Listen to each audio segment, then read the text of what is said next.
பறக்குது கைகளும் கால்களும் துடி துடிக்குது பற்களும் பசியில் நரங்குது கொள்ளுற நேரம் வந்தாச்சு வானமும் பூமியும் நடுங்குது வங்க கடல் போல காத்து உருமுது சிங்க நடையுடன் சிங்காரி ரூபத்தை சகச்சிட வந்தாச்சு சித்திரவையிலும் கலந்து போகும் சிவப்பு இவ கண்ண பார்த்து அத்தனை திசையும் அதிர்ந்து போகும் அதடா இவ வேக பார்த்து உதிர நதிகள் ஓட ஓட உடல்ல இவ பிடிக்க போற உலக தாரா பயங்கரத்தை காட்ட போறா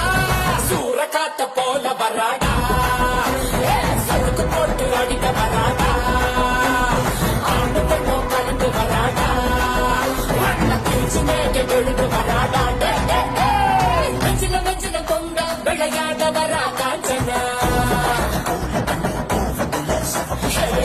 மரம் போல விவசாயிக்க வரா காஞ்சனா சபதம் முடிக்கும் மரக்கும்